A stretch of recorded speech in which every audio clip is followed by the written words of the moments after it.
నాకు గతంలోని ఒక సంవత్సర కాలం క్రితం ఏంటంటే నేను పాస్టర్ గారికి ఒక మాట చెప్పాను నేను. ఒక కేసు విషయంలో అయితే మటుకు నేను కొంచెం మ్, చాలా ఇదిగా పోరాడుతున్నామండి. ఆ కేసు విషయమై ఒకసారి మీకు గుర్తు చేద్దామని చెప్పేసి అనుకుంటున్నానంటే ఆయన పూర్తిగా వివరాలు కూడా వినలేదు. నేను ప్రార్థనలో పెడతాను, అది మీకు జయం జరుగుతుంది, మీరు ఇదే కాదు మీకు ఎందులోనైనా సరే జయం జరుగుతుంది అని అన్నారు. సో మొన్న ఆ కేసు నేను పూర్తి చేశాను. కానీ ఎందుకో జడ్జి గారు జడ్జిమెంట్ చెప్పకుండా ఏంటంటే వాయిదాలు వేస్తున్నారు. అంటే ఒక పేద తల్లిదండ్రులు కొడుకులు వాళ్ళని పట్టించుకోకపోతే మనోవర్తి ఇవ్వాలని, రెండు వాళ్ళ ఆస్తు దొంగ పత్రాలు పెట్టి కాజేద్దాం అనుకుంటే అది ఆపాలని ప్రయత్నం. సో కేసు అంతా పూర్తయిపోయింది. జడ్జిమెంట్ ఏంటంటే ఒకసారి వాయిదా వేశారు, జడ్జిమెంట్ చెప్తారేమో అనుకున్నాం, వాయిదా పడిపోయింది. రెండోసారి వాయిదా పడింది, మూడోసారి వాయిదా అయింది. 6 నెలలు, చాలా తక్కువ సందర్భాల్లోనే అలా జరుగుతూ ఉంటుంది. సో 6 నెలల పాటు అలా వాయిదాలు పడతానే ఉన్నాయి. వన్ ఫైన్ మార్నింగ్ ఒకరోజు ఈ విషయాన్ని నేను మన గ్రూప్లో నేను పంచుకున్నాను. సో ఆ రోజు కూడా జడ్జిమెంట్కి వచ్చింది. ఈరోజు కూడా జడ్జిమెంట్ అవుతుందా లేదా అనేది అయితే మటు నమ్మకం లేదు, ఎందుకంటే 6 నెలల బట్టి వాయిదాలు పడుతుంది. సో ఆ రోజు ఎందుకో కానీ కోర్టుకి వెళ్ళే ముందు వాళ్ళు వచ్చారు, తల్లిదండ్రులు వచ్చారు, కూర్చున్నారు. ఆఫీస్లో ఒక నిమిషం కూర్చోండి అని చెప్పేసి నేను లోనికి వెళ్ళి ఎందుకో నాకు ప్రార్థన చేద్దాము అనిపించింది. సో ఒకసారి ప్రేయర్ చేసుకొని, అంటే నాకు తెలిసిన రీతిలోనే ప్రేయర్ చేసుకొని మీరు పదండి అని చెప్పేసి అన్నాను. ఆ రోజు నాకు బాగా గుర్తు, మన పాస్టర్ గారు ఉదయం పెట్టే వెయిట్ ఎమినెట్ ప్రోగ్రాము ఆ రోజు నేను ఉదయం నాకు వినడం అవ్వలేదు. ఆ తర్వాత కోర్టుకు లేట్ అయిపోతుంది, టైం అయిపోతుంది అనుకున్నా సరే పర్వాలేదులే అని చెప్పేసి అంటే కూర్చొని అది వినేసి నేను కోర్టుకు వెళ్ళిపోయాను. వెళ్ళిపోయిన తర్వాత ఆ రోజు ఏంటంటే జడ్జి గారు మళ్ళీ పిలిచారు. ఈరోజు మీ జడ్జిమెంట్ చెప్తున్నాము, వెయిట్ చేయండి అన్నారు. మధ్యాహ్నం జడ్జిమెంట్ చెప్పారు. జడ్జిమెంట్ అనుకూలంగా వచ్చింది మాకు. ఆ తర్వాత నేను మా కజిన్ వాళ్ళ ఇంటికి వెళ్ళినప్పుడు నేను వెళ్ళే ముందు నేను క్యాలెండర్లో నేను చూశాను. ఆ రోజు ప్రతిరోజు ఒక వాక్యం, చిన్న కొటేషన్ లాంటిది ఉంటుంటుంది అందులోని.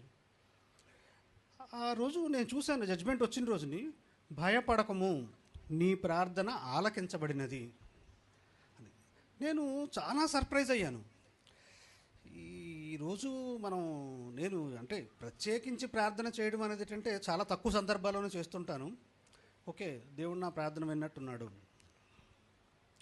సో ఇలాంటి సందర్భాలు చాలా ఎక్కువగా ఉన్నాయండి. ఇంకొకసారి నేను ఒకసారి ఇప్పుడు రాత్రి అరౌండ్ 8, 8:30 అయిపోయింది. ఆల్మోస్ట్ ఇంకా ఇంటికి ఆఫీస్ క్లోజ్ చేసి వెళ్ళిపోదాము అనుకుంటున్నాను నేను. ఆ టైంలోని అది ఆల్మోస్ట్ ఒక 6 నెలలు అయిపోయింది, 6 months బ్యాక్.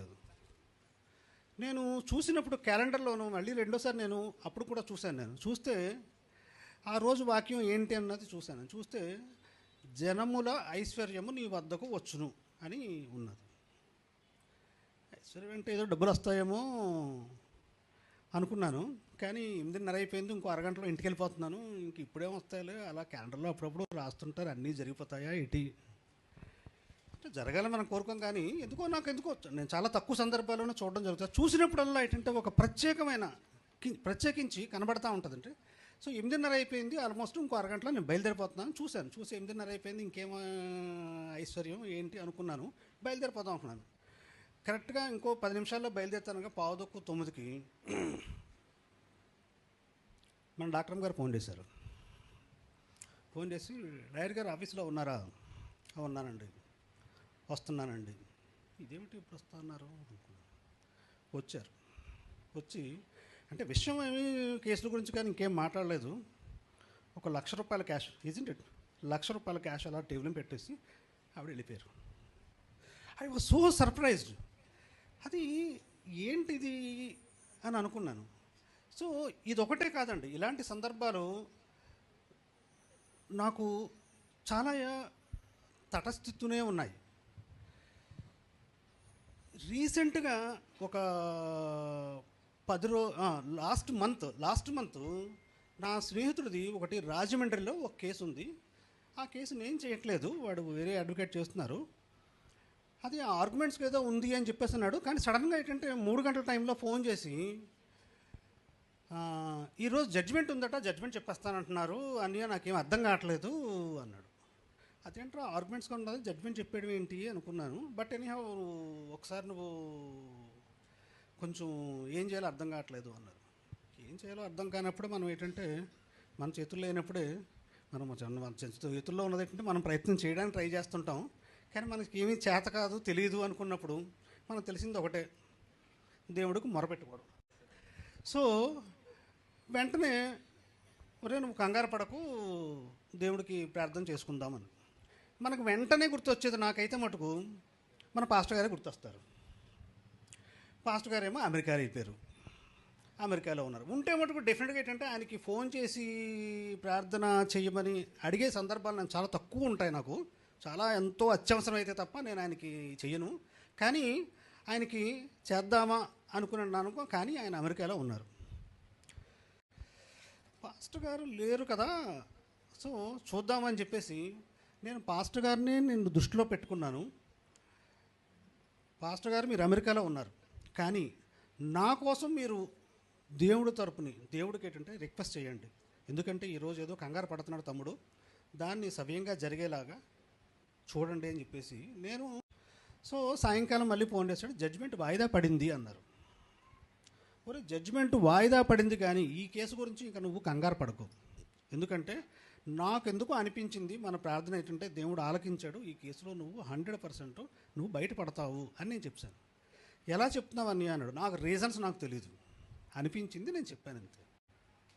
మొన్న పోయిన వారం జడ్జిమెంట్ డే అన్నారు, వెళ్ళాడు. వెళ్ళిన తర్వాత ఆడు కంగారు పడతానే ఉన్నాడు. నువ్వు అస్సలు కంగారు పడకరా, ఏం పర్వాలేదు అన్నాడు. నువ్వు రా అని అన్నాడు. నేను రాలేదు, నువ్వు వెళ్ళు అన్నాను. కోర్టులో జడ్జి గారు ఇలా జడ్జిమెంట్ చెప్పగానే ముందు పైకి వచ్చి గబగబలు ఆడతాడంటే ఫోన్ చేసి అన్నయ్య కేసు కొట్టేశారన్నయ్య అన్నాడు. సో కేసులోంచి బయటపడ్డాడు. సో ఇలాంటి అద్భుతాలు మనం చాలా ఉన్నాయండి. ఎందుకంటే సో ఇటువంటి సందర్భాలు చాలా ఉన్నాయండి. నేను ఒకసారి 2-3 అంటే పాస్టర్ గారు లేని సందర్భంలో నేను సుష్మమ్మకి ఏంటంటే 2-3 సందర్భాలు నేను చెప్పాను. చెప్తే సుష్మమ్మ ఏంటంటే మీరు సాక్ష్యం చెప్పండి అన్నారు. కానీ నాకే కొంచెం ఇబ్బంది అనిపించి కొంచెం ఎలా చెప్పాలో తెలియక వాయిదాలు వేసుకుంటూ వచ్చాను. ఈరోజు అయినా కానీ ఏంటంటే చెప్పేద్దామని చెప్పి డిసైడ్ అయ్యాను. ఈ సాక్ష్యం దేవుడు దీవించుగాక.